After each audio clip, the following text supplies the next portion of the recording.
भाऊ, स्वराज्य स्थानिक संस्थेच्या निवडणुकीचं बिगुल वाजलेलं आहे. सर्वांनी आपल्या मतदार अर्ज भरलेले आहे. सर्वांना जे निवडणुकीचं जे आहे उमेदवाराची घोषणा झालेली आहे. आपण पण भारतीय जनता पार्टीकडून रिंगणात उतरलेले आहात प्रभाग 5 मधून.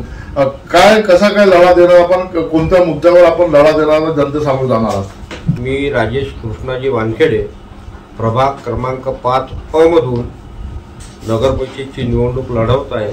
जनतेसमोर जाण्याचं भरपूर कारण असतात.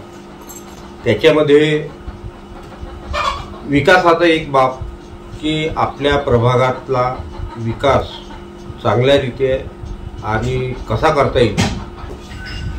त्या भागामध्ये अवैध धंदे, दारू असो, एनिमे, कोणते असे जुगार असो, हा भाग आपण कसा दूर करता येईल, कसं बंद करता येईल. गावामध्ये साफसफाई, वार्डामध्ये साफसफाई, प्रभागामध्ये साफसफाई, पाण्याची समस्या, शिक्षणाची समस्या, याप्रमाणे आपण सर्व प्रकारे त्या भागामधला, त्या गावामधला विकास कसा होईल याच्याकडे जातीनं आपण लक्ष देऊ. आणि आजपर्यंत मी या अगोदरही नगरसेवक राहिलेला आहो. 2 टर्ममध्ये मी सातत्यानं हे कामं करत आलो. त्यामागे आमचे पार्टीचे नेते चरणसिंगजी ठाकूर साहेब, बावनकुळेजी साहेब, आमचे मुख्यमंत्री देवेंद्रजी फडणवीस साहेब आणि इतर सर्व जो ज्येष्ठ आमची मंडळी आहे त्यांच्या मार्गदर्शनाखाली आम्ही काम करत आहोत. त्यांनी दिलेल्या आदेशाचे पालन आम्ही कसं करू त्याच्याकडे जातीनं लक्ष देत आहोत. आणि डिसिप्लिन जो पार्टीचे जो डिसिप्लिन आहेत त्या डिसिप्लिनच्या हिशोबाने आम्ही सर्व काम करू आणि या अगोदरही करत आलेलो आहोत. या पद्धतीनं आम्ही या प्रभागाचा विकास करण्यास इच्छुक आहोत. कशा प्रकारचा एजेंडा या निवडणुकीमध्ये राहणार आहे आणि कशा प्रकारचा प्रश्न आपले जनतेचे सोडवणार आहात? हा बघा, जनतेचे प्रश्न फार काही मोठे प्रश्न असतात नाही. कारण की प्रभाग म्हटलं त्यांच्या पाण्याचा जो प्रश्न असतो, सफाईचा प्रश्न असतो, शिक्षणाचा प्रश्न असतो, त्यानंतर बाकीचे जो काम असतात ते सर्व आम्ही सोडवण्याचा प्रयत्न करू. आमची पार्टी भारतीय जनता पार्टी याकडे जातीनं लक्ष देत आहेत आणि त्यांच्या मार्गदर्शनाखाली आम्ही हे सर्व सोडवण्याचा प्रयत्न करू आणि करत आहोत. प्रभागातल्या जनतेला जे योजने अंतर्गत किती लोकांना लाभ मिळवून दिला आहे? बघा, भारतीय जनता पार्टीने जे जे योजना इथं चालवल्यात त्या, मग ते लाडकी बहिणीचा प्रश्न असो, त्यानंतर भूमिहीनांना जे काही आपल्याला देता येते, ज्यांना पैसे मिळाले नाहीत त्यांचे जो प्रश्न असो, श्रावणबाळ असो, बाकीच्या ज्या काही योजना आहेत. आणि भारतीय जनता पार्टी या सर्व योजनांमध्ये जातीनं लक्ष देत आहेत.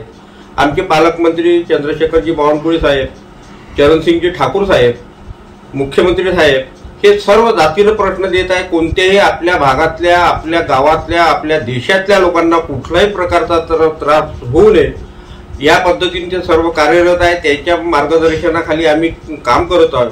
या भारताचे पंतप्रधान माननीय सन्माननीय नरेंद्रजी मोदी साहेब यांनी सुद्धा सर्वांना इंस्ट्रक्शन दिले आहे की भारत देशामध्ये कोणताही व्यक्ती, कोणताही प्रभाग, गाव, जिल्हा,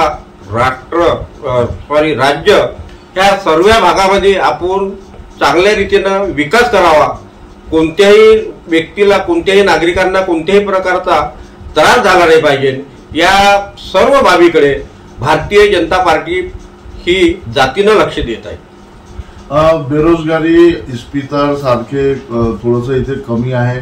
वाचनालय मुलांसाठी नाही आहे. तर याच्यासाठी आपल्या प्रभागात जे शिक्षित मुलं आहे त्यांच्यासाठी आपले काय योजना करण्यात येईल? बघा, आमच्या इथे चरणसिंगजी ठाकूर साहेब हे जेव्हा नगर परिषद अगोदर तर ते ग्रामीणला होते, परंतु जेव्हा नगर परिषद त्यांनी लढवली 2000 मध्ये त्या जेव्हापासून ते निवडून आले तेव्हापासून ते सातत्याने गावाचा विकास कसा होईल त्यासाठी त्यांनी वाचनालय, व्यायामशाळा, शाळा ह्या सर्व बाबीकडे लक्ष दिलं आणि मुलं कसे जास्तीत जास्त शिकतील, बेरोजगारांच्या हाताला काम कसे मिळेल याकडे सातत्यानं चरणसिंगजी ठाकूर साहेब यांनी मदत केली आणि ती आजही करत आहे. आणि त्यांना भविष्यामध्ये या भागाचा विकास म्हणजे काटोल नरखेड तालुक्याचा या भागाचा विकास चांगल्या रीती करण्याचा त्यांनी मानस आहे.